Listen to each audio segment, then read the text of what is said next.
If you grew up in the 70s, it truly was a wonderful gift you were given.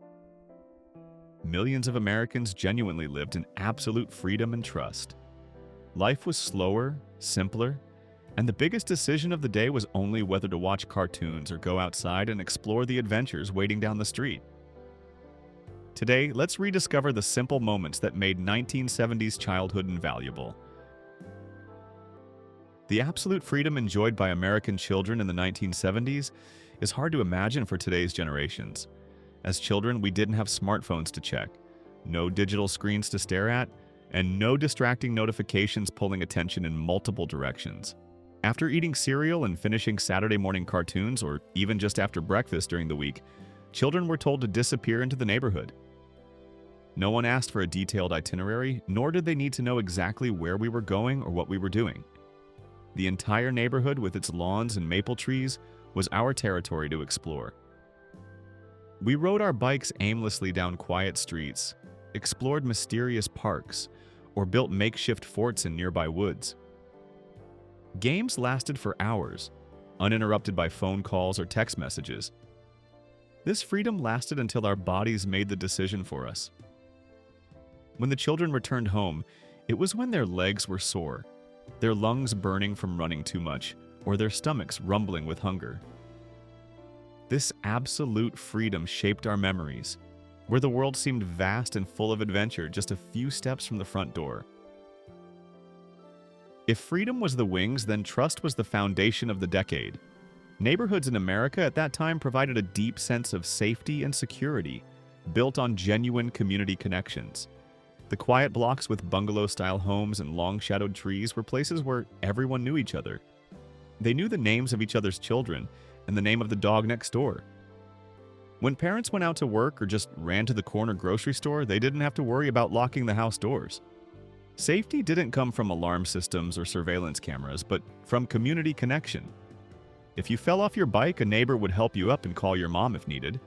If you did something wrong, you would be reprimanded by an adult in the neighborhood, and that was often scarier than parental punishment.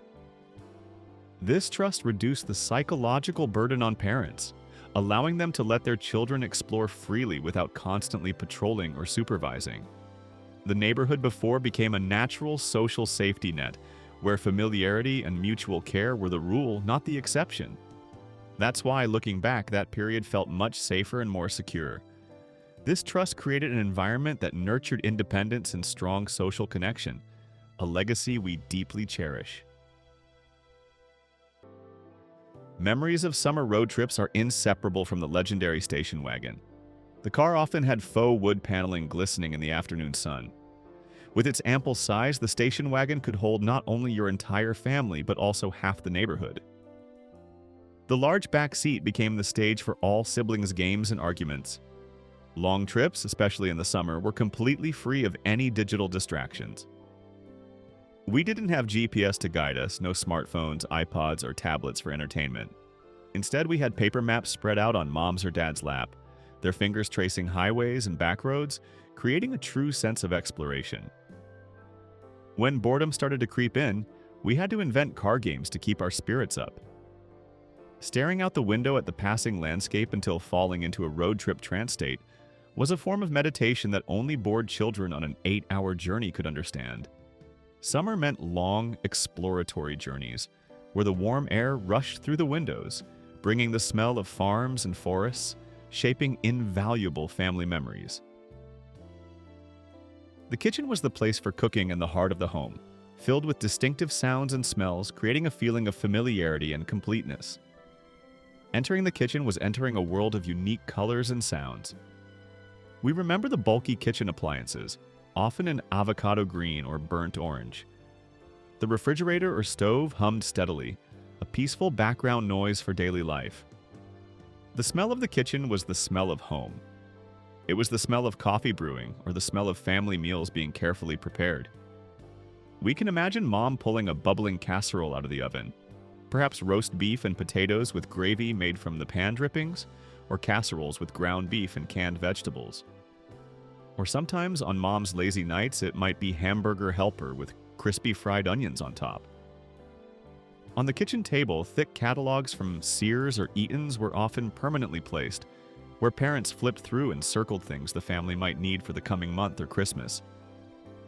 All these details, from the colors, smells, to the gentle hum of the appliances, combined to create an emotionally resonant space, evoking the richness of a bygone era.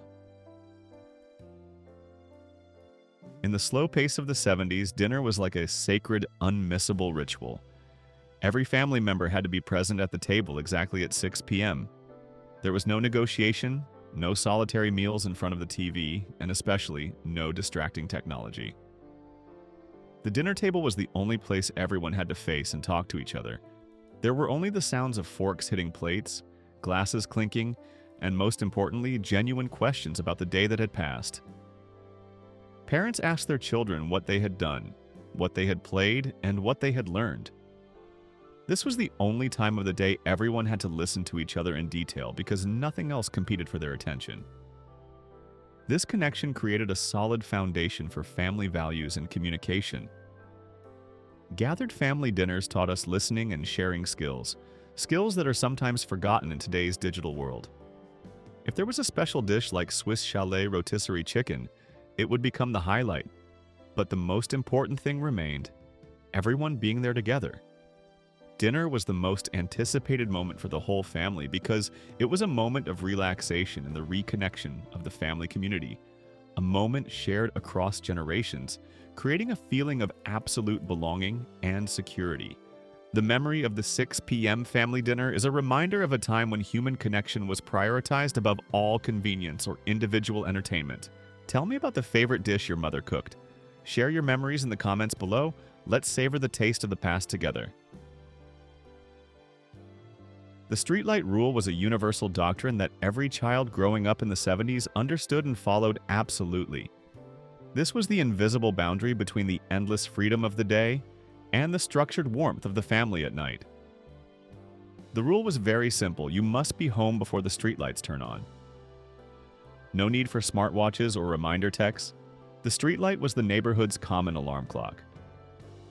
No matter if the greatest summer adventure was mid-swing, whether winning the most crucial baseball game, or in the middle of an intense game of kick the can, the moment the faint, weak orange light of the first streetlight flashed on the sidewalk, everything had to stop. We had to drop everything and cycle home as fast as possible because the streetlight meant dinner and family were waiting. This rule also created a common rhythm for the community. All children's outdoor activities peaked and then abruptly ended within minutes when the lights began to shine.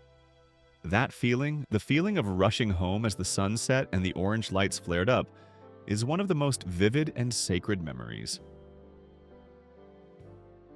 The 1970s was an era where correspondence was still a vital part of life, and the mailbox offered a sense of security that we have lost today. Nowadays, opening an email from a mysterious sender is a risky act, potentially infecting your entire computer, network, or even your house with a virus. But in the 70s, everything was simple and harmless. We could open any envelope from an unknown sender without having to worry about digital threats.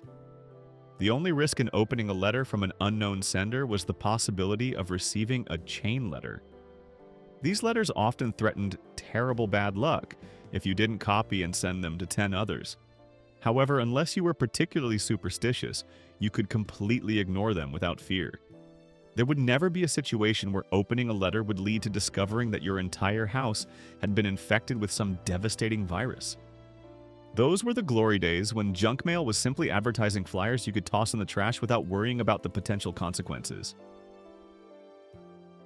Music in the 1970s was not a personalized playlist, individually curated from millions of options. It was a shared cultural experience, binding people in the neighborhood and the entire nation together. We listened to music through the radio, which broadcasted the constant soundtrack of life. And more importantly, we loved it because our neighbors were also listening to the same song, creating a feeling of belonging to a shared culture. The music formats at the time, although not the most user-friendly, were incredibly loved. Vinyl records, cassette tapes, and 8-track tapes. Vinyl was for home listening, where you could hold the album cover and study the lyrics. Cassettes were for music on the go, perhaps on a Walkman or in the car. And 8-track tapes, although we're still not entirely sure what they were exactly used for, were part of the audio collection. There was something special about being able to hold the album cover in your hands, or having to flip the cassette tape to get to your favorite song. That made the entire music listening experience much more personal and special. Having to wait until the DJ on the radio played the song you wanted taught us patience and appreciation for music. When a popular song came on, such as Shake, Shake, Shake by KC and the Sunshine Band, you knew millions of others were also grooving along with you, whether in their living rooms or dancing the bump. In the 1970s, Farrah Fawcett was not just an actress, she was a pop culture icon, and no symbol was more popular and defining than the poster of Farrah Fawcett in the red swimsuit. Everyone wanted a copy to hang on their bedroom wall. The simple act of displaying that poster implied that you were sophisticated about pop culture, that your taste was finer than other children's, and that you understood something about the world that only adults truly appreciated. This poster was one of the most common items that every cool kid in the 70s owned. It brought a feeling of connection to the vibrant and appealing culture of Hollywood. It created a common conversation topic, a reference point that almost everyone could recognize and discuss. The Farrah Fawcett poster was not just a picture of a celebrity, but an emblem of the decade's glamour and style. It represented the aspiration for bigger, brighter things while still living in the simplicity of the neighborhood. Owning it was an unofficial rite of passage, marking your integration into the world of pop culture at that time. In the 1970s, the dance floor was dominated by a single dance that was surprisingly simple yet conveyed a sense of rebellion and playfulness: the bump. Unlike complex dances that required high skill, the bump was extremely easy to learn. Basically, you just had to bump hips repeatedly with the person opposite you. The simplicity of the bump was genius. You didn't have to be a professional dancer, just have a partner and a bit of disco music. Put on KC and the Sunshine Band's Track Shake Shake Shake, and 70s kids could dance the bump all night long. This wasn't a problem because the dance wasn't complicated. Although the movement seems innocent by today's standards, the feeling of bumping hips with someone else carried a hint of rebellion and boldness. The bump became a universal dance, a part of the shared social culture, similar to everyone listening to the same song on the radio. It was a way to release energy and connect with friends at parties or the local disco. The dominance of the bump on the dance floor reflected the simplicity of the era. Instead of needing to memorize hundreds of moves, you only needed one basic action to join the reigning disco craze. This pristine experience is a key reason why the 70s is considered the best time to grow up. For those who weren't there in 1977, it's hard to explain the feeling of walking into the cinema to see Star Wars for the first time without any expectations. We didn't have siblings, parents, or even grandparents telling us this is the greatest trilogy ever made. We had no idea about Han Solo, Luke Skywalker, or Darth Vader. We weren't warned that the amazing lightsaber fight scene was coming. This experience was pristine and pure. It truly felt like our generation's own thing. That is something no other generation can feel again.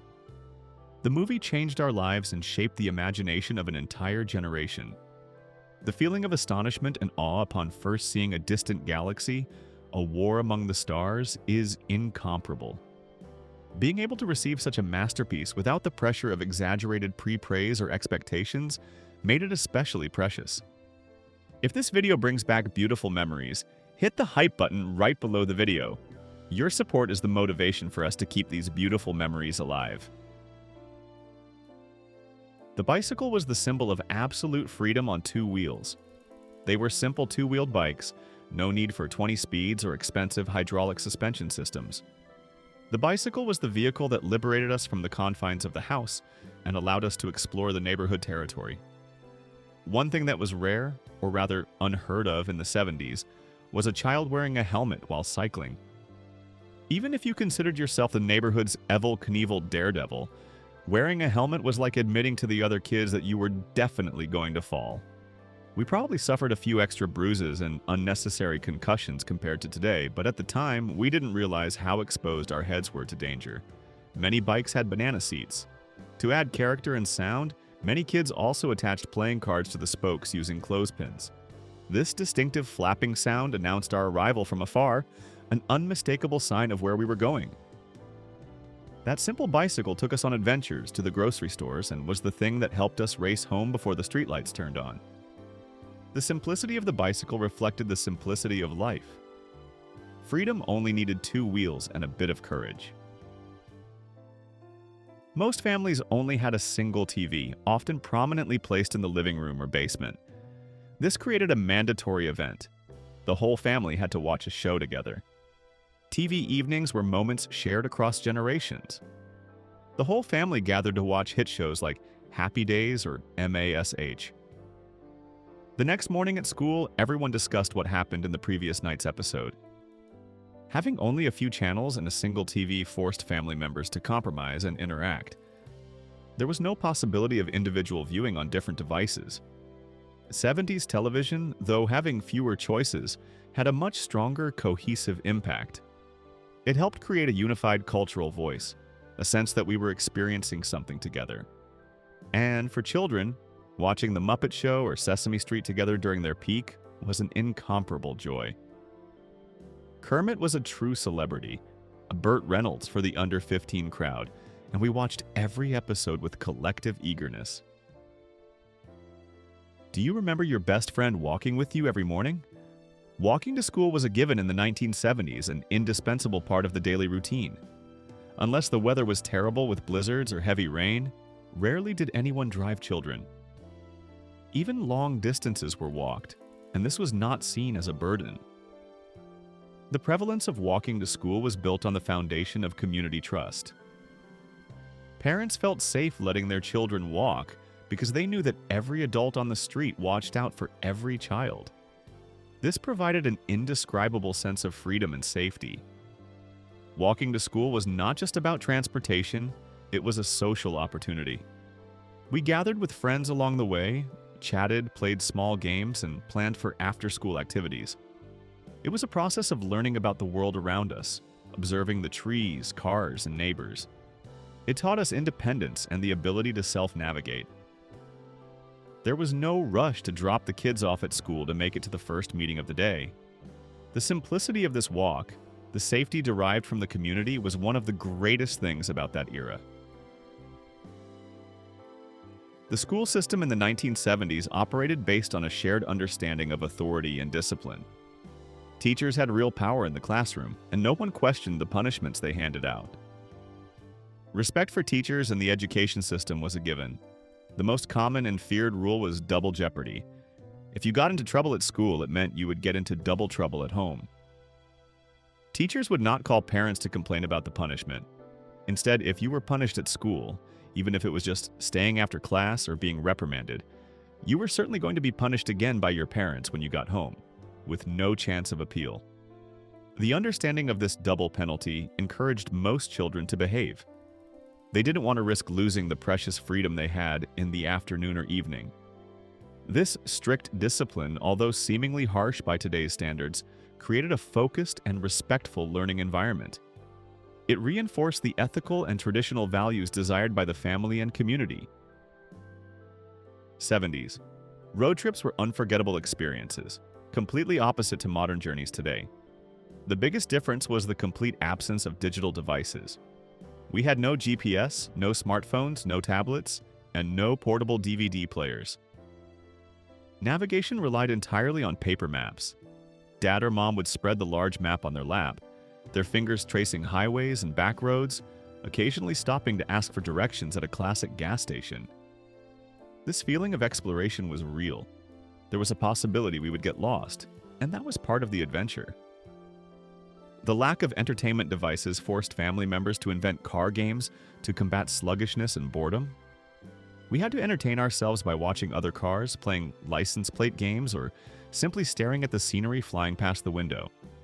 They created an intimate atmosphere where family memories were formed through shared challenges and laughter in the faux wood-paneled station wagon. Among all the decade's strange pastimes, pet rocks are perhaps the clearest testament to the era's innocence and simplicity. It wasn't just that we adopted rocks and pretended they were real pets, similar to dogs or cats but without the ability to show affection.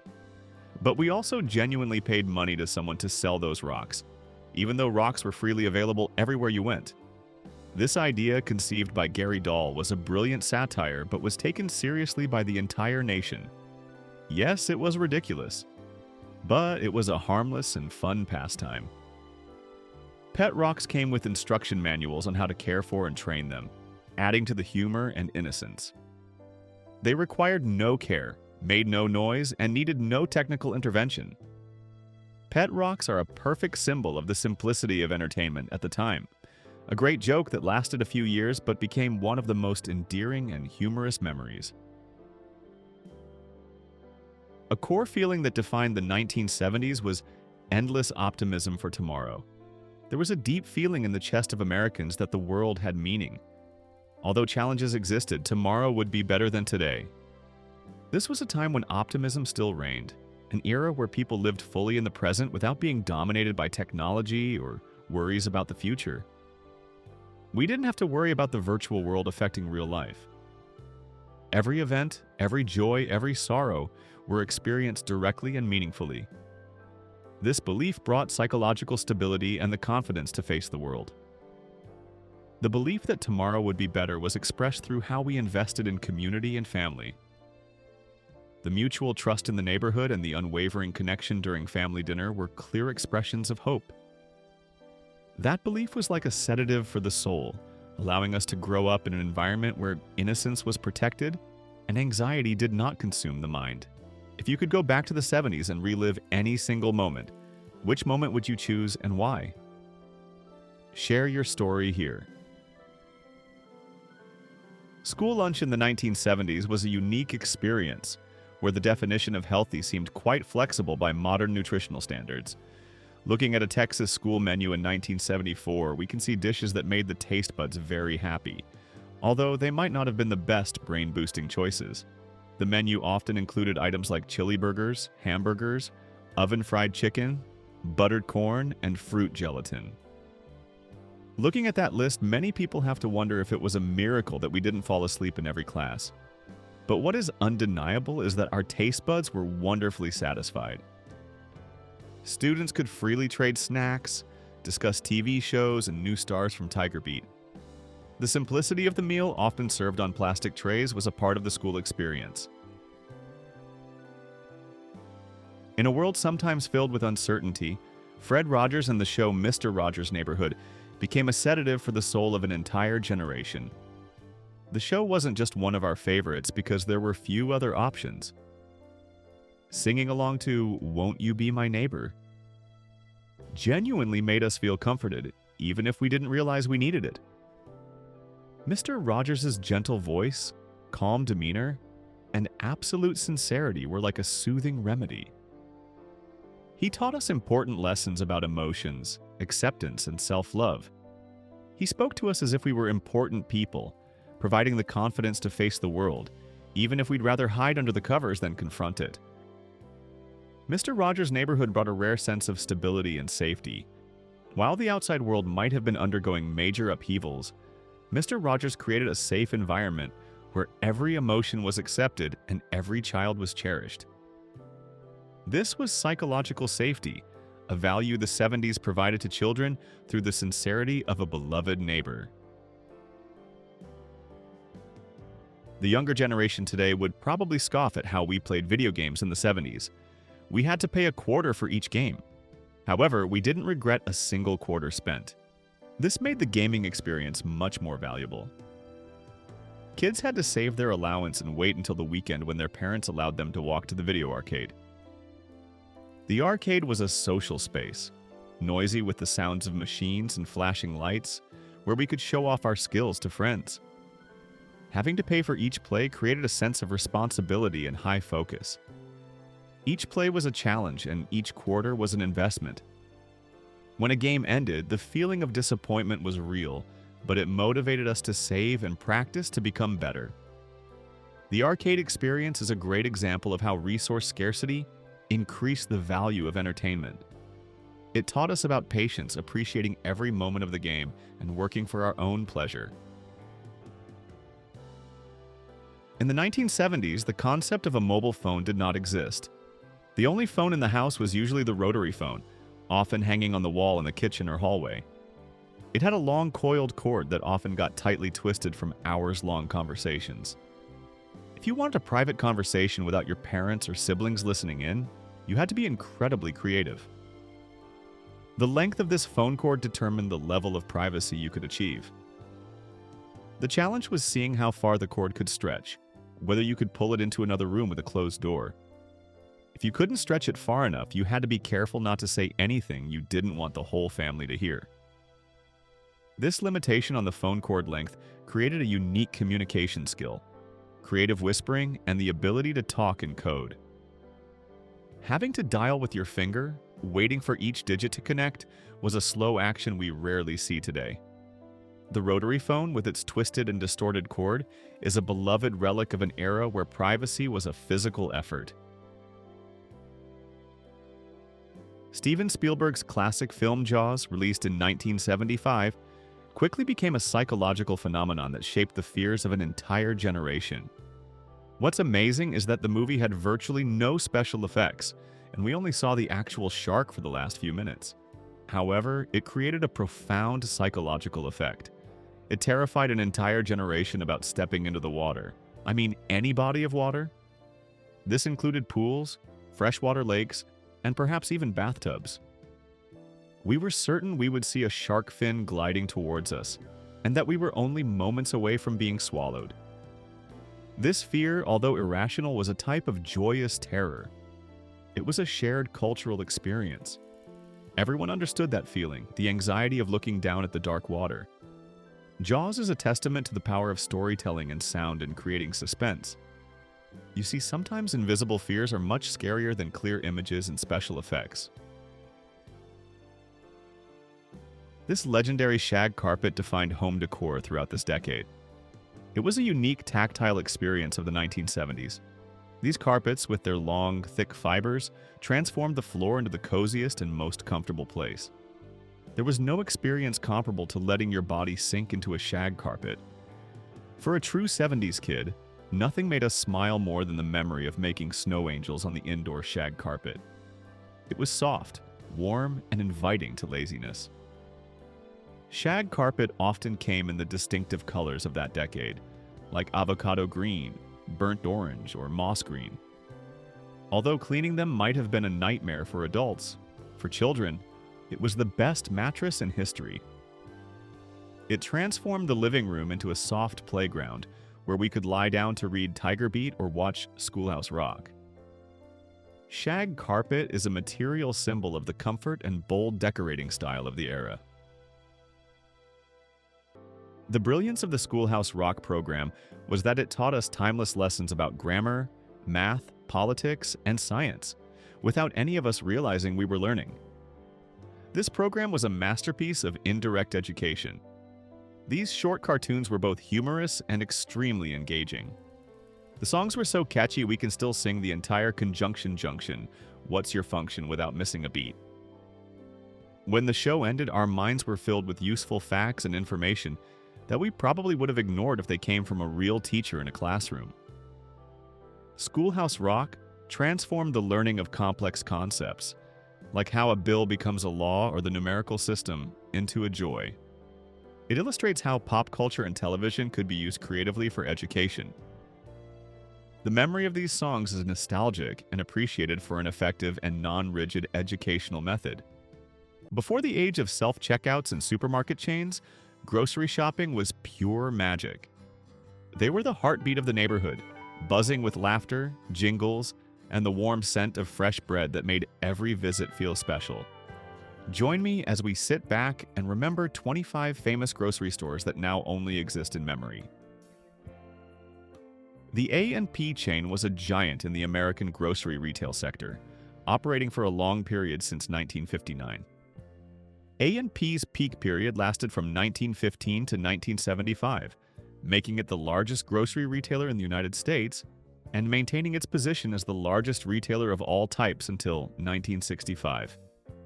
A&P was as recognizable and famous as modern-day McDonald's or Google. At its height, specifically in the 1940s, A&P captured a staggering figure: 10% of total grocery spending across the entire United States. The company was founded in 1859 by George Gilman under the name Gilman and Company, initially just a small chain of tea and coffee retailers in New York City. Over time, A&P expanded into a national mail order business. After World War I, A&P continued to grow, adding meat and produce sections, thus becoming a convenient one-stop shop for families. By 1930, A&P reached its absolute peak and dominated globally, becoming the world's largest retailer. However, financial troubles plagued the company, causing A&P to face 2 bankruptcies and eventually close its last store. You will never see this familiar image on every street anymore, but A&P's legacy remains a symbol of innovation, affordability, and the constant change of the American retail industry. Gemco was a vibrant membership department store chain that carved its legacy into American retail history. The chain was founded in Anaheim, California in October 1959. Initially, Gemco operated as a coal company before switching to the grocery business a year later. Lucky Stores subsequently acquired Gemco, integrating supermarket products and turning it into a thriving chain. A prominent feature of Gemco was its commitment to the one-stop shopping model, considered the precursor to today's hypermarkets. Customers could find everything from gardening supplies, groceries, to general merchandise, all in a single shopping trip. However, fate changed in the 1980s. Gemco faced a series of unsuccessful takeover attempts. The parent company, Lucky Stores, ultimately decided to liquidate all of Gemco between September and November 1986 to prevent hostile takeover attempts. Although these once bustling stores gradually disappeared, their legacy remains. Target acquired many former Gemco locations and remodeled them into the iconic red and white Target stores we know today. Gemco's name, colors, and logo have become a part of retail nostalgia. We move on to Big Bear Stores, a beloved chain in Ohio and West Virginia throughout the 1970s. This chain was famous for its diverse selection and affordable prices, making it the preferred choice for many families' grocery needs. Founded by Wayne Brown in Columbus, Ohio, Big Bear grew steadily, expanding to over 100 stores by the 1980s. Big Bear is credited as the first company to introduce the motorized conveyor belt at the checkout counter. This was a major innovation that helped speed up checkout and enhance the shopping experience. However, increasing competition along with financial difficulties led to the chain's decline. Big Bear attempted to experiment with the superstore model, combining groceries with general merchandise in its Big Bear Plus stores in the 1980s. After being auctioned off in 1988, the company implemented cost-cutting measures, including employee layoffs. It didn't operate long before severe store deterioration caused customers to leave. Despite efforts to rebrand and renovate, Big Bear ultimately failed to keep pace with the changing grocery industry. The chain never recovered, and by 2004, the last Big Bear store closed, ending a shopping era loved by many. Although Fawcett's could not maintain its position in the face of changing market dynamics, its role in shaping the shopping experience in California remains a memorable part of regional retail history. Fawcett's was once a very prominent supermarket chain in Southern California, inscribing its name in the chronicles of retail history. The chain's journey began in 1930 with a humble grocery store on Wilshire Boulevard, Los Angeles. 3 years later, they launched their first official supermarket, and by 1954, the company was publicly listed. What set Fawcett's apart was its commitment to providing convenience to customers. Shoppers flocked to its aisles for daily essentials, from fresh produce to groceries. The chain's growth was steady, but they faced fierce competition in the vibrant Southern California market. Fawcett's continued to expand, and in 1968, the chain made its first foray outside Ohio by acquiring Dominick's, a chain of 18 stores in Chicago. But by the 1990s, Fawcett's faced a difficult fight. Changing consumer preferences and market dynamics led to the chain's decline. Memories of Fawcett's convenience and community presence still linger. Is there a familiar name on the map that many in the New York area know? Many people flocked here on weekends, none other than Hill's Supermarkets. This chain offered a wide variety of groceries to customers and was once popular. Despite gaining a certain popularity, Hill's Supermarkets faced fierce competition from other regional grocery chains. The company struggled to maintain its market share as competitors began offering more competitive prices and more comprehensive product selections. Gradually, Hill's Supermarkets was overtaken by these competitors and was ultimately forced to close permanently. The chain disappeared, leaving behind a void and regret for many familiar customers. Many still have fond memories of shopping at Hill's Supermarkets. They reminisce about the unique products they could find there and the friendly atmosphere of the stores. The former Hill's Supermarkets locations have now been replaced by other grocery retailers, but they remain a reminder of the chain's once vibrant presence in the New York area. Hill's Supermarkets left a deep impression on frequent customers. This chain contributed to shaping the grocery industry in the region for many years, even if it no longer exists. Red Owl was a grocery chain that once flourished and had a profound influence on the Midwest. The chain's story began uniquely in 1922 as a coal company affiliated with General Mills. Their original slogan was, "Be wise, burn Red Owl coal." The company's first store opened in Rochester, Minnesota, selling groceries, dry goods, and coal. Red Owl stores quickly appeared throughout the Midwest, including North Dakota, and reached a total of over 400 locations. The chain's characteristic logo featured a wise-looking red owl perched above the store name, a symbol that became synonymous with community-focused shopping. Red Owl was loved for its small stores that offered many options. The chain's community-centric spirit made it popular with customers. Red Owl was even part of Minnesota culture and appeared in the opening credits of the Mary Tyler Moore Show television program. However, the chain also faced many challenges, and after expanding into the Chicago area in the late 1950s, Red Owl sold its Chicago operations to National Tea Company in 1963. Subsequently, the chain was sold to wholesaler SuperValu in 1988, and the Red Owl name gradually phased out, although one franchise location still operates in Green Bay, Wisconsin. If you could go back to that time, what moment would you like to relive? Why is that moment so meaningful to you? Can you share it with us?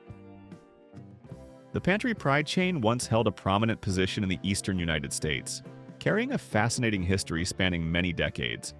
The story of this chain began in the late 1920s, founded by Samuel N. Friedland and his brother George the Furt Friedland.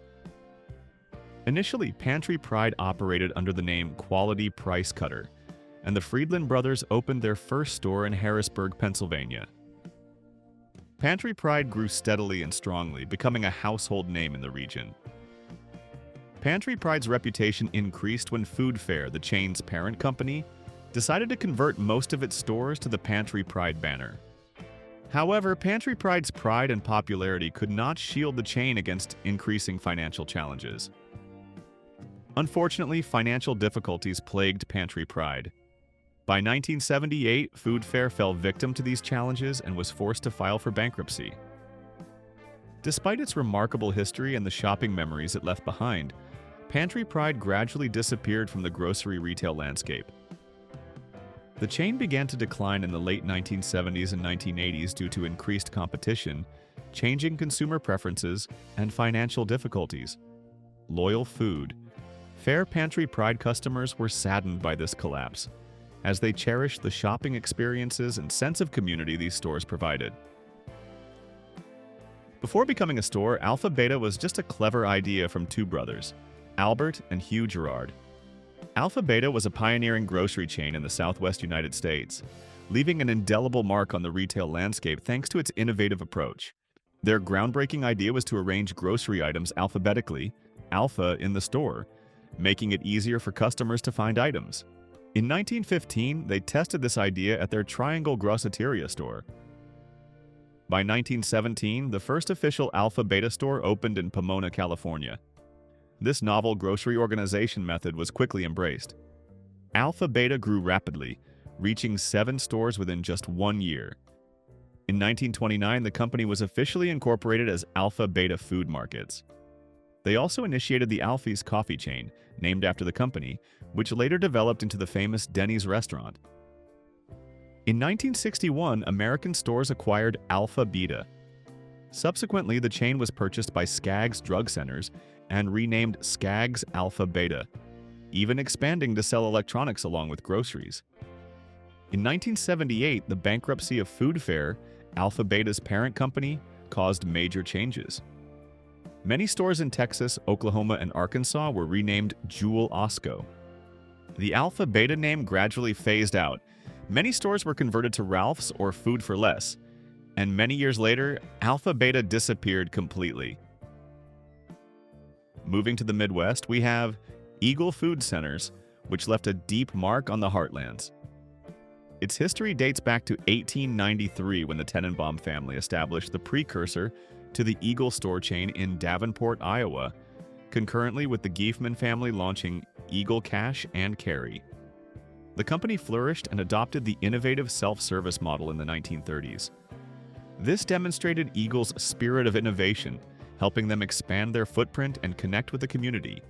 Eagle's ownership changed hands many times, most notably in 1968 when Lucky Stores acquired Eagle and renamed the stores Eagle Discount Supermarkets.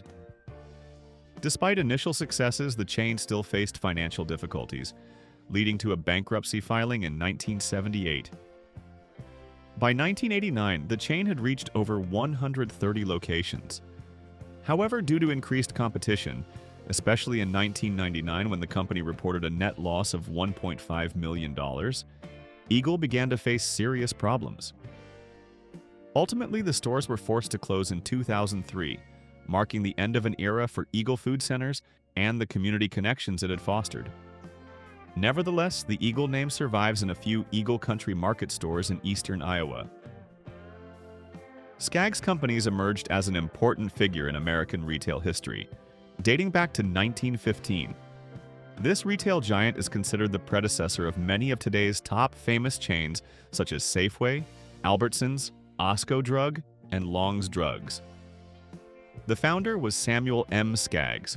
His original store, Skaggs Cash Store in American Falls, Idaho, operated entirely based on cash transactions. With the help of five brothers, the company quickly expanded, reaching 191 stores by 1920. Marion Barton Skaggs, Samuel's son, continued to expand the family's grocery business by acquiring 4 local stores in Portland, setting the stage for significant growth. By 1926, Skaggs' enterprise included 673 stores and merged with Sam Seelig Company, forming Safeway under the guidance of Charles Merrill. This was a historical turning point, leading to subsequent expansions. Skaggs companies evolved into American stores in the late 1970s. Prior to that, in 1969, Skaggs partnered with Albertsons to introduce combination food drugstores. However, this partnership ended in 1977, leading to Albertsons separating and flourishing, later even acquiring Safeway. Although the Skaggs name has faded, its impact on the grocery industry remains highly significant. Do you have any memories of waiting in line or hunting for your favorite item during that cash-only shopping era? Press the hype button and share your story in the comments section.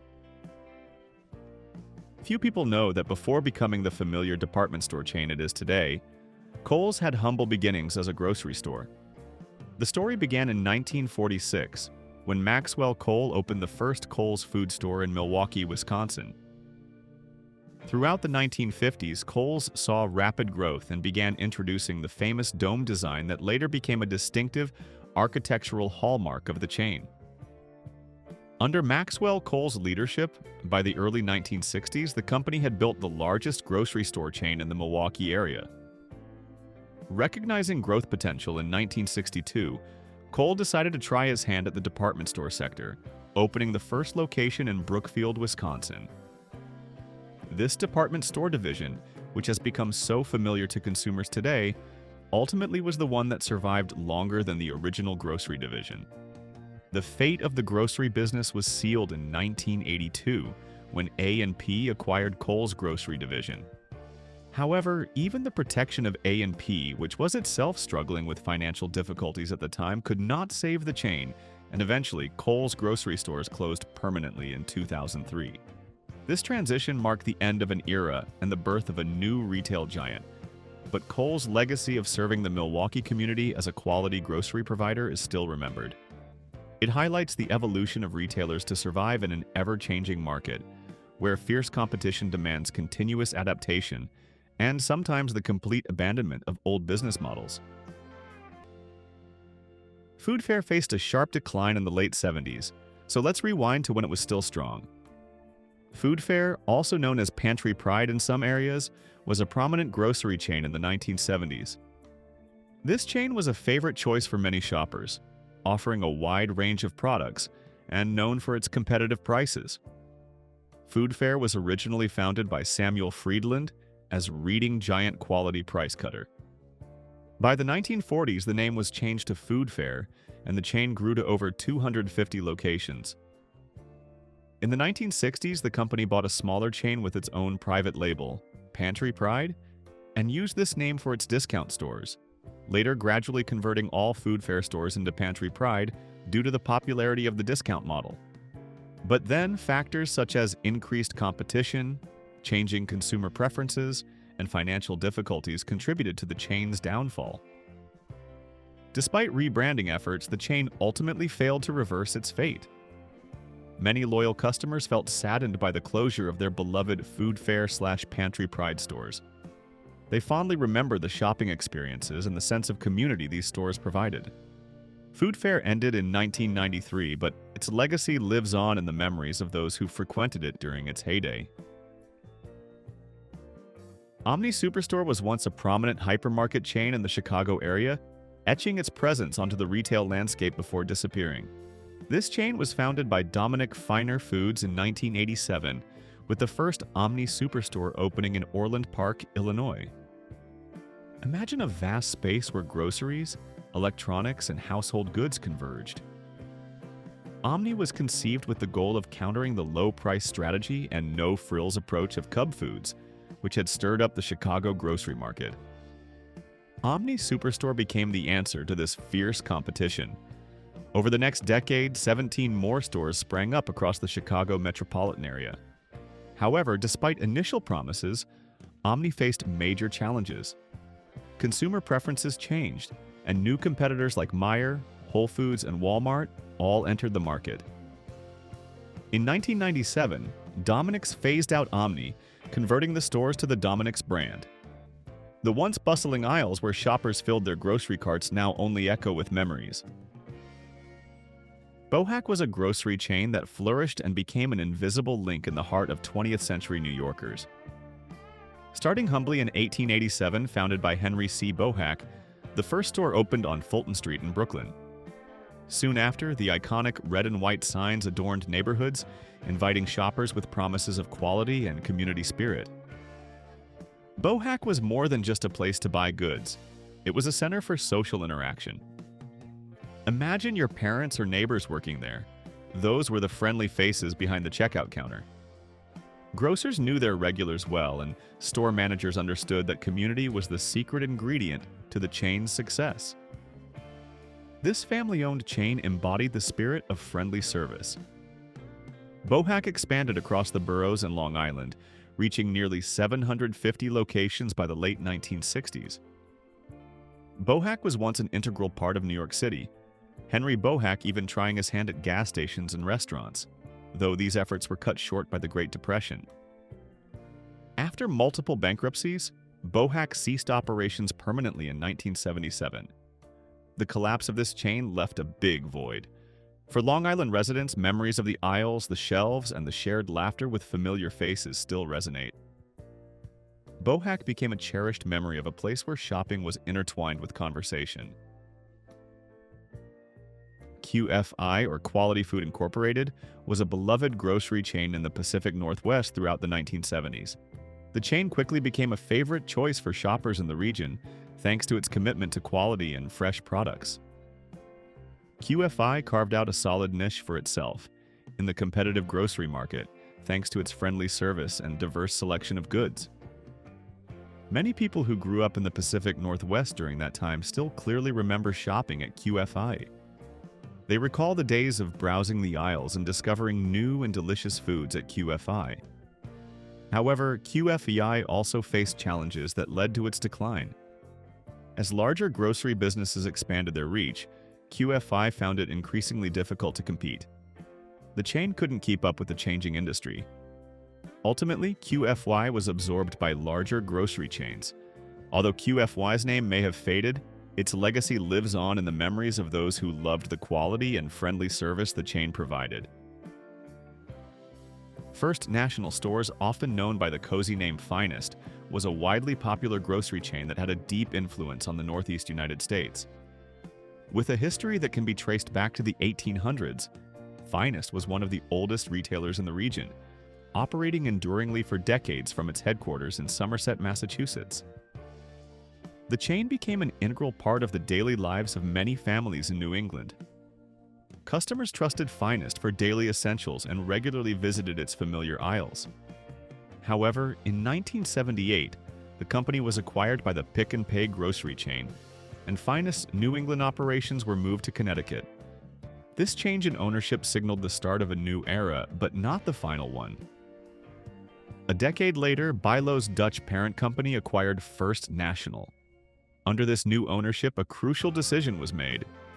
Finest stores were converted to the Stop and Shops brand. Although some First National stores still operated sporadically until the early 1990s, the last Finest chain store officially closed in 1993. Finest's disappearance is a clear example of how long-standing regional chains are swallowed up or merged by larger corporations amid an increasingly centralized and competitive grocery market. Mars Supermarkets was a family-owned store chain, an integral part of the Baltimore, Maryland area. The chain began in the mid-1940s when Joseph Dina named his supermarket after the famous Mars flying boat seaplane. Joe later sold his shares to his two younger brothers, and they operated the chain for over 50 years. At its peak, Mars had 13 stores across Maryland. These stores were maintained until 2016. Mars attempted to implement cost-cutting measures, but ultimately couldn't compete with larger and stronger rivals like Wegmans and Harris Teeter. Finally, Mars sold 5 of its stores to Wise Markets and decided to close the remaining locations.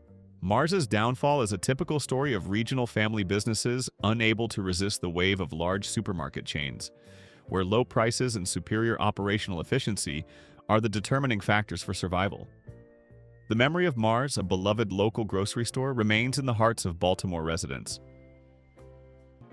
Dominating the Midwestern grocery world, National Tea cannot be left unmentioned. This grocery store left a deep mark on American shopping history. The company was founded in 1899 by George S. Rasmussen, a Danish immigrant in Chicago, Illinois. It started as a humble business with about 160 stores. However, by the late 1920s, National Tea had grown into a retail force, boasting over 600 locations in the Chicago area alone and an additional 1,000 stores nationwide. Its widespread presence and commitment to serving local communities set National Tea apart. Customers relied on its aisles for daily essentials, from fresh produce to groceries. The chain's iconic red and white signage became a familiar sight in neighborhoods throughout the Midwest. In 1955, the Canadian grocery giant George Weston Limited acquired National Tea, even as its annual sales had increased to $600 million. This acquisition marked a turning point, and National Tea's decline began in the 1990s. Finally, in 1995, Schnucks Markets acquired National Tea from Loblaw companies, and the once dominant store chain gradually disappeared. In 2001, the entire country witnessed Furr's file for bankruptcy and liquidate all assets because it couldn't secure enough investment for major development. Before that, we knew this location as a familiar stopping place. The truth is, Furr's was once a very prominent supermarket chain, leaving a lasting symbol in the retail landscape of Texas and New Mexico. The chain was founded by C.W. Furr in 1904, starting from a humble grocery store in Amarillo, Texas. Roy Furr, who joined the company in 1923, fueled the chain's expansion. By 1929, the Furr family began expanding the grocery store chain, eventually venturing into New Mexico. Furr's was loved by customers for its commitment to convenience and community spirit. However, the retail industry underwent major changes. In 1980, Kmart Corporation acquired Furs, and then in 1988, the chain changed hands again. Despite these transitions, Furs continued to evolve in an unexpected direction. It converted into a cafeteria-style dining chain instead of just selling groceries. This change meant the once bustling shopping aisles now echoed with the sounds of food trays and the aroma of hot meals.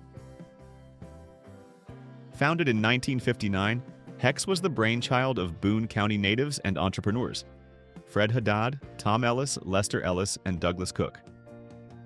This was a regional grocery and department store chain that once adorned the retail landscape but ultimately vanished into history. The name Hex is a clever combination of the founders' last names, Haddad, Ellis, Cook. Hex was more than just a store, it was a center of community life. Hex stores were independent discount department stores scattered across small towns in West Virginia, Western Maryland, the Ohio Valley, and parts of Indiana, Kentucky, and North Carolina. It was an essential shopping destination for many locals. However, by the late 1990s, Hex faced fierce competition from larger chains and struggled to keep up. Despite multiple efforts to rebrand, including a brief period as part of the Big Bear chain, Hex ultimately succumbed to financial pressure and closed permanently. The disappearance of Hex is a reminder of the challenges regional retailers face when trying to compete with larger corporations. Are you still with us on this nostalgic journey? Hit the like or comment button to let us know you're enjoying it.